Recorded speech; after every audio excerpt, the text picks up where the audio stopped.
What's up, everybody? Derek Anderson, the DA, and yeah, I just wanted to make this real quick video just to kind of address something. So you guys remember that video that I did a couple of days ago with this Giancarlo Esposito as Professor X situation where, you know, I was talking about how I felt like, you know, basically doing any kind of blackwashing, any kind of race swaps, any kind of tokenization of a character that's already existed, you know, basically lazy, it's insulting, and it's non-creative whatsoever, right? You know, let these folks get out there and actually create characters for black people instead of just race swapping them and blackwashing them. You know, it's kind of old and it's kind of terrible. But anyway, a lot of you guys had some comments on that, including this guy. Now, this is a dude that had this is a guy that clearly can't pay attention. He says, "You sound like the folks that say people can't cosplay as characters that aren't their color. They are actors in fictional worlds." Okay.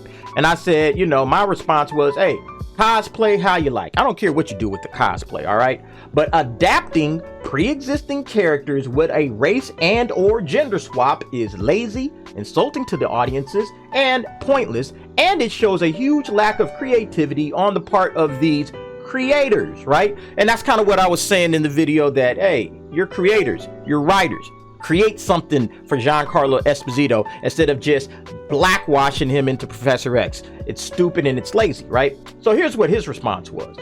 "I counter that it takes more creativity because at this point it's a huge risk to make that maneuver in any medium. It's only lazy in the eyes because you wouldn't know the first thing about creating any character that lives off its own merits and not being sold $3.4 million purely off being opposite of the political fence."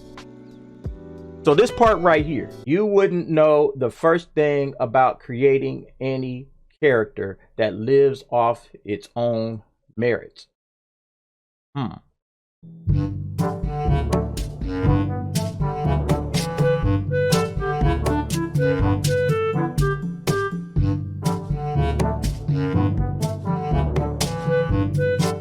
You want to try that again, Sparky? Huh?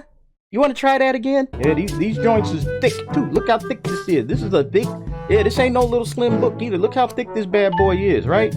Words upon words, tons of, look at that. Huh? It's over 100,000 words.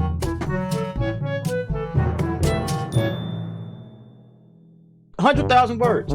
Yeah, these are some of the characters that I created for the Gum series. It's kind of an action series, the Gum series, Gum Chronicles. It's kind of an action-based series, you know. I would say young adult to older adults, you know, gets into some heavy, you know, consequences for a lot of the characters. This is more of a fun series, although there are still consequences, but it's more for kids. Felix Fontana, these are some of the characters. It takes place in a fantasy world, you know, where a lot of different types of fantasy creatures. You can see one of them is a Cyclops, obviously. Woman over there on the left side is a witch. You know, we also have a woman that's a chimera, half woman, half dragon. You can kind of see the little dragon tail that she has right there. So, Bill, while we on the subject of creating some folks, and you're saying that I don't know anything, the first thing about creating any character that lives off its own merits, why don't you go ahead, you know, I got like a Twitter, I got an Instagram, I got my website. Why don't you go ahead and check out that stuff? It says author right there. I don't know how the hell you missed that, but nevertheless, why don't you go ahead and check out that stuff and send me what you have created, okay? Since you know so much about creating, and apparently the only people that can really discuss this are people that know the first thing about creation. So since you're an expert, go ahead and send me some of your creations. Send me your books, pictures, whatever. It doesn't matter. I don't care. Show me where you have created a character that lives off its own merit. I showed you mine, okay? I showed you what I got. Why don't you show me what you got? Show me yours, I'll show you mine. I showed you mine, so you show me yours. Now, I'm not going to sit up here and brag like my books are just taking off, but they do live on their own merits, okay? They've done pretty good for themselves. And by the way, the Gum series book 2 is coming out this summer, so stay tuned. But yeah, folks, like the reason I made this video really isn't just to sit up here and clown or even shill my own books. I mean, that's really not even part of it. But hey, links in the descriptions, and they've been in every description, so you guys can definitely check that out. Bill. But what I'm really talking about here is some people just don't know what they're talking about. You don't know what you're talking about, bruh. You don't know what you're talking about. Slow all of that stuff down. Do some research first before you start saying that people don't know anything. But the other piece is just his stupid argument in and of itself, okay? Let's get off of him for a minute and let's just take a look at his argument, because I can separate a person from their dumbass arguments. So let's go ahead and take a look at this guy's argument. And he says here, I counter that it takes more creativity because at this point, it's a huge risk to make that maneuver in any medium. Slow down, player. Slow down. They are literally standing on the shoulders of someone else's creation, okay? He says it takes more creativity. It takes less creativity, not more, to actually write about a character that's already been written about or already been created. Come on. Like, that makes absolutely no sense. Not only that, but he says that it's more risky or it's a huge risk. You know, it's far less to make that move, okay? Especially if you have a good character. Like, for instance, take this character of Professor X, all right?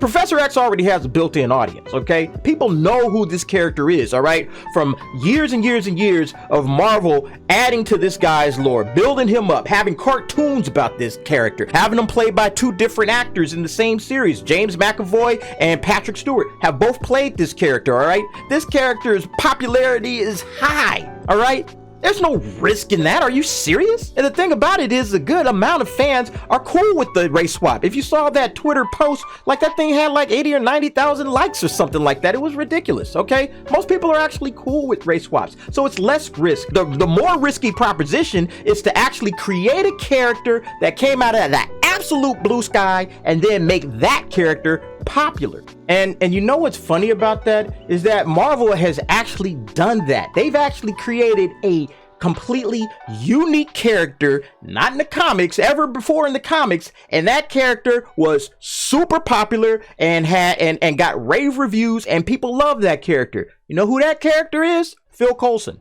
Phil Coulson never existed before Iron Man.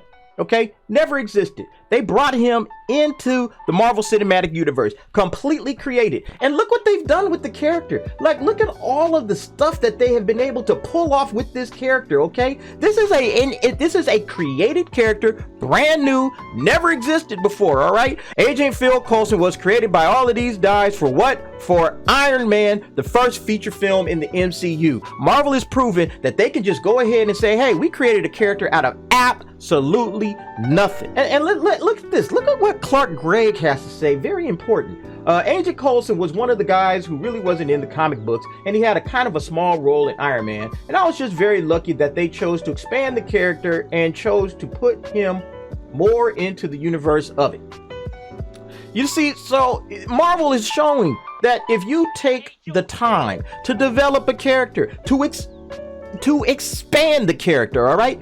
You take the time to actually put development and time into a character, you can create whatever you want to create, okay? They pulled Agent Coulson out of their ass, thin air. Somebody created that guy, and he's one of the more beloved characters in the MCU.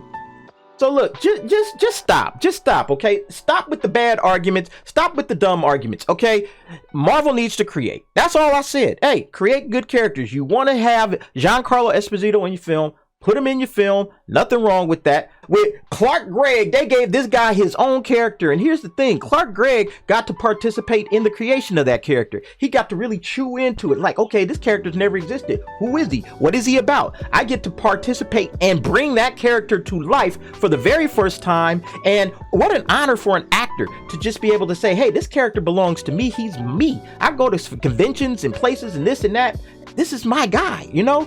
That's what an honor. What an honor. Why don't you give that same honor to a guy like Giancarlo Esposito, who has the acting credits of a god, okay? Since Do the Right Thing way back in the day, from the school days of Spike Lee and all of that stuff, Jungle Fever, this guy has always been a top-notch actor. Give him a role he can bite into, he can chew into, and really help develop. That would be the way that you would show, hey, we believe in these black actors, okay? We're not just gonna slap him into a role that's been played by 2 or 3 other actors. No, we're gonna give him his own role, the role that he can take over command and have for himself. But anyway, folks, what do you think about that? Go ahead and leave me your thoughts and your opinions in the comments below. And hey, check out that description. Got 2 books right there.